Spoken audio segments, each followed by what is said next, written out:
नमस्कार विद्यार्थी मित्रांनो, सर्वांचं वेलकम आहे आपल्या यूट्यूब चॅनलवरती। बघा, मुंबई पोलीस भरतीसाठी जी लेखी परीक्षा होणार आहे तिची तारीख पण आलेली आहे।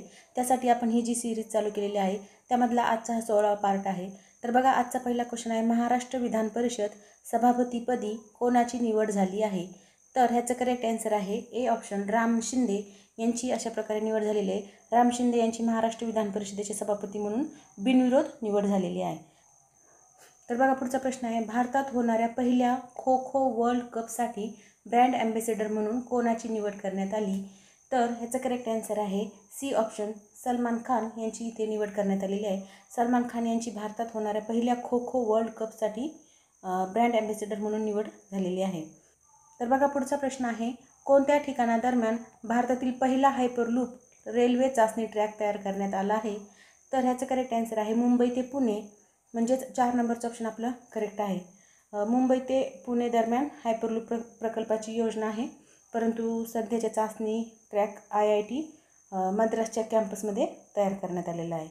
त्यामुळे पहिला जर विचारलं तर मुंबई ते पुणे असं सांगायला हरकत नाही। पुढचा प्रश्न आहे, इंडिया स्किल रिपोर्ट 2025 नुसार कोणते राज्य देशात रोजगाराच्या बाबतीत अव्वल स्थानावर आहे? तर ह्याचा आन्सर आहे केरळ, म्हणजे second option. India skill report 2025 नुसार केरळ राज्य रोजगाराच्या बाबतीत अव्वल ठरलेलं आहे। नेक्स्ट क्वेश्चन आहे, हिंदी भाषेसाठी कोणाला साहित्य अकादमी पुरस्कार 2024 जाहीर झाला आहे? पाठीमागच्या व्हिडिओमध्ये आपण साहित्य अकादमी पुरस्कार मराठी भाषेचा विचारला होता, तर यामध्ये आपण हिंदी भाषेचा विचारला आहे। तर हिंदी भाषेमधला आहे गगन गिल, म्हणजेच डी ऑप्शन आपलं करेक्ट आहे। तर बघा, हिंदी कवयित्री गगन गिल यांना त्यांच्या मैं जब तक आई बाहर या काव्यसंग्रहासाठी साहित्य अकादमी पुरस्कार 2024 जाहीर झालेला आहे। हे नाव पण लक्षात असू द्या, मैं जब तक आई बाहर या काव्यसंग्रहासाठी हा हिंदी भाषेतला पुरस्कार भेटलेला आहे। पुढचा प्रश्न पाहूया, सुधीर रसाळ यांना कोणत्या भाषेसाठी साहित्य अकादमी पुरस्कार 2024 जाहीर झालेला आहे? तर सुधीर रसाळ यांना पाठीमागच्या व्हिडिओमध्ये आपण हा क्वेश्चन घेतलेला आहे, तर हा मराठी भाषेसाठी जाहीर झालेला आहे। परंतु मराठी भाषेचा कुणाला भेटला असा आपण प्रश्न विचारला होता। आता सुधीर रसाळ यांचं डायरेक्टली नाव घेतले, म्हणजे क्वेश्चन कसाही फिरू शकतो, त्यामुळे आपण सगळ्या अँगलने विचार करायला हवा आणि आपण क्वेश्चनच्या आन्सरपर्यंत पोहोचायला हवं, या हेतूने आपण अशा प्रकारे फिरून क्वेश्चन इथे घेतलेला आहे। तर बघा, सुधीर रसाळ हे डॉक्टर सुधीर रसाळ हे त्यांच्या विंध्याचे गद्यरूप या पुस्तकासाठी मराठी भाषेचा साहित्य अकादमी पुरस्कार त्यांना भेटलेला आहे। तर बघा, पुढचा प्रश्न आहे, मिस इंडिया USA 2024 किताब कोणी जिंकला आहे? तर ह्याचा करेक्ट आन्सर आहे फर्स्ट ऑप्शन, केटलीन सेंड्रा नील हिनं हा किताब जिंकलेला आहे। ही चेन्नईमध्ये जन्मलेली असून मिस इंडिया USA 2024चा किताब हिनं जिंकलेला आहे। बघा, पुढचा प्रश्न आहे, इसवी सन 1885 पर्यंत महाराष्ट्रात इतक्या कापड गिरण्या होत्या? तर 85 म्हणजे 1885 पर्यंत किती कापड गिरण्या होत्या? तर ह्याचं करेक्ट आन्सर आहे 82, म्हणजेच थर्ड ऑप्शन करेक्ट आहे। मुंबई हा भारतातील कापड उद्योगाचं प्रमुख केंद्र मानलं जातं आणि त्या काळात महाराष्ट्रात 82 कापड गिरण्या होत्या, ज्यामुळे औद्योगिक क्रांतीची सुरुवात पण तेव्हा झाली होती।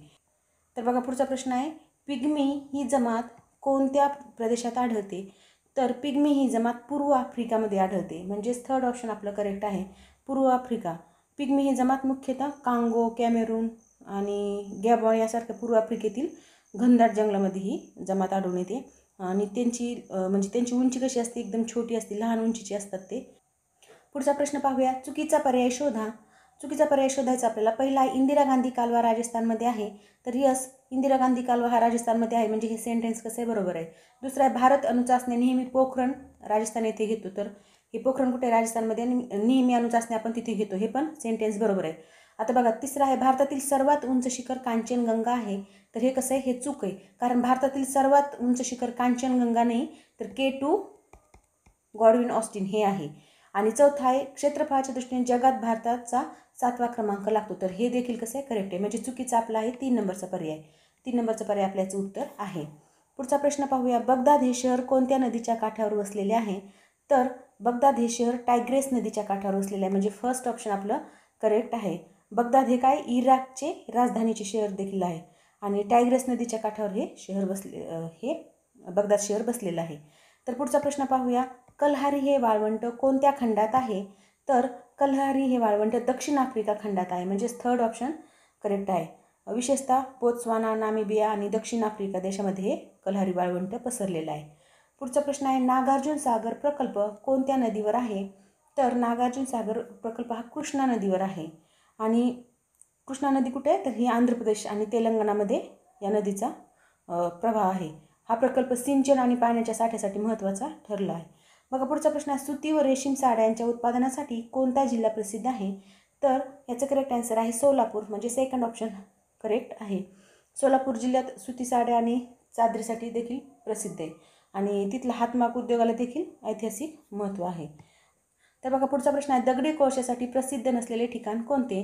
तर ह्याचं करेक्ट आन्सर आहे 3 नंबरचा पर्याय, कुडाळा, सिंधुदुर्ग हे दगडी कोळशासाठी प्रसिद्ध नाही. तर उमरेड, नागपूर, तसंच बल्लारपूर हे चंद्रपूरमध्ये आहे. वणी यवतमाळमध्ये आहे. हे ठिकाणे कसे कोळसा उत्पादनासाठी प्रसिद्ध आहेत. मात्र कुडाळा, सिंधुदुर्ग हे ठिकाण दगडी कोळशासाठी प्रसिद्ध नाहीत. पुढचा प्रश्न आहे, कुंभार्ली घाट कोणत्या 2 शहरादरम्यान आहे? तर कुंभार्ली घाट हा कराड आणि चिपळूण या 2 शहरादरम्यान आहे. तर कुंभार्ली घाट पश्चिम घाटामधील महत्त्वाचा घाट आहे, जो की कराड आणि चिपळूण 2 शहरादरम्यान आहे. पुढचा प्रश्न आहे, श्रीवर्धन हे पिकाच्या उत्पादनासाठी अग्रेसर आहे. तर श्रीवर्धन कोणत्या पिकासाठी अग्रेसर आहे? तर त्याचे करेक्ट आन्सर आहे 4 नंबरचा ऑप्शन सुपारी. श्रीवर्धन हे कोकणातील सुपारी उत्पादनासाठी अग्रेसर आहे. नेक्स्ट क्वेश्चन पाहूया, 2012च्या माहितीनुसार देशातील एकूण पिकाखालील क्षेत्रापैकी किती टक्के जमीन सिंचनात आलेली आहे? तर ह्याचं करेक्ट आन्सर आहे 39% एवढी सिंचनाखाली जमीन आलेली आहे. नेक्स्ट क्वेश्चन पाहूया, पुढीलपैकी अयोग्य पर्याय निवडा. तर बघा अयोग्य पर्याय निवडायचा आपल्याला.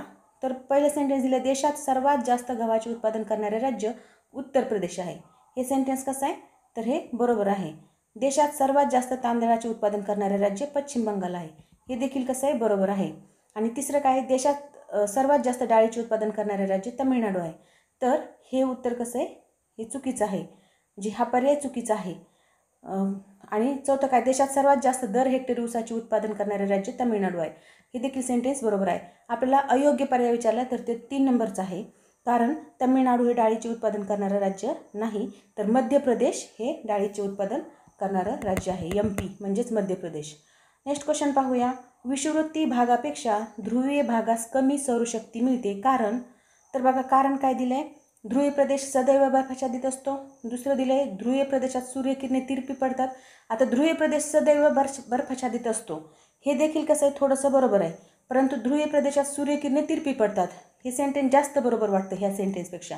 म्हणून आपण तरी पण सर्व सेंटेन्स वाचून घेऊया. ध्रुवीय प्रदेश सूर्यापासून खूप लांब आहे असं आपण म्हणू शकतो का? नाही, हे चूक आहे. आणि ध्रुवीय प्रदेशात दिनमान नेहमीच लहान असते, हे देखील कसं आहे? चूक आहे. म्हणजेच आता हे विषुववृत्तीय भागांपेक्षा ध्रुवीय भागास कमी सौरशक्ती मिळते. ह्याचं महत्त्वाचं कारण आहे, ध्रुवीय प्रदेशात सूर्यकिरणे तिरपी पडतात. आता बघा, ही पृथ्वी आहे आणि पृथ्वीचा हा उत्तर ध्रुव, हा दक्षिण ध्रुव.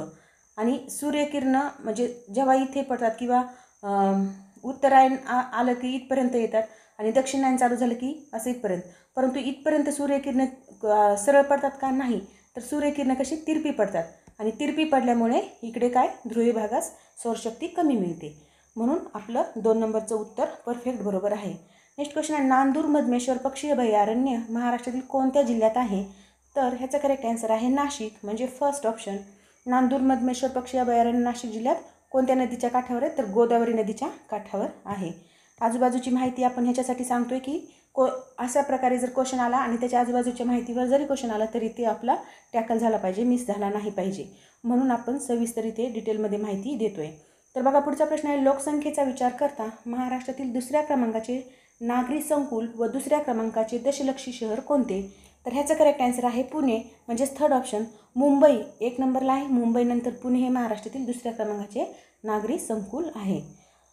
नेक्स्ट क्वेश्चन आहे, या दिवशी महाराष्ट्रातील कोयना धरणामध्ये नॉर्वे आणि अमेरिकेच्या तंत्रज्ञानाच्या मार्गदर्शनाखाली 2रे लेक टॅपिंग करण्यात आले. बघा, ही कोयना जे धरण होतं तिथं 3दा लेक टॅपिंग करण्यात आलेलं आहे. तर 2रे लेक टॅपिंगचं डेट विचारली आपल्याला. तर ह्याचे करेक्ट आन्सर आहे 25 एप्रिल 2012, म्हणजे सेकंड ऑप्शन आपलं करेक्ट आहे. 25 एप्रिल 2012 रोजी कोयना धरणात 2रे लेक टॅपिंग करण्यात आलं होतं. तर पुढचा प्रश्न पाहूया, 5 नद्यांचा प्रदेश पुढीलपैकी कोणास म्हणतात?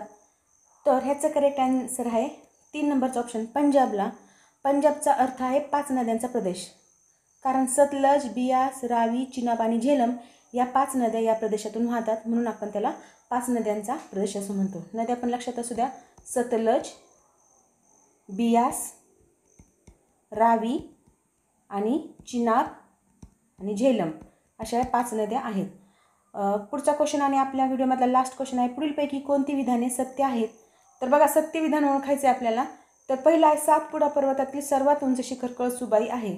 तर हे कसं आहे, चुकीचं आहे, कारण हे सातपुडा पर्वतात कळसुबाई शिखर नाही, तर हे सह्याद्री पर्वतात आहे, म्हणून हे चुकीचं आहे. पुढचा प्रश्न आहे, सातपुडा पर्वतातील सर्वात उंच शिखर अस्तंबाही आहे. तर हे कसं सेंटेन्स आहे, बरोबर आहे. नेक्स्ट आहे, गाविलगड डोंगर रांगा अमरावती व अकोला जिल्ह्यात पसरलेल्या आहेत. तर हे सेंटेन्स देखील बरोबर आहे. आणि लास्ट आहे, सह्याद्री पर्वतास पश्चिम घाट असे म्हणतात, आणि हे देखील सेंटेन्स कसं आहे, बरोबर आहे. म्हणजेच आपलं चुकीचं आहे, बाकी ब क ड बरोबर आहे. ब क ड असणारा पर्याय किती नंबरला आहे त्याला तुम्ही टॅकल करा. तर बघा, अशा प्रकारे आपण इथे 25 क्वेश्चन आणि त्याचं इन डिटेलमध्ये ॲनालिसिस पाहिलेलं आहे, जे की तुमच्या पोलीस भरतीची एक्झाम असो, कोणतीही तुम्ही सरळ सेवेची एक्झाम देणार असाल पोलीस भरतीसोबतच, तर त्यासाठी अशा प्रकारचे व्हिडिओ इम्पॉर्टंट ठरणार आहे तुमच्यासाठी. त्यामुळे व्हिडिओ पाहताना शेवटपर्यंत पाहत चला, आणि व्हिडिओ आवडत असेल तर नक्की आपल्या चॅनलला जास्तीत जास्त शेअर करा, सबस्क्राईब करा आणि लाईक देखील करा व्हिडिओला. Thank you very much.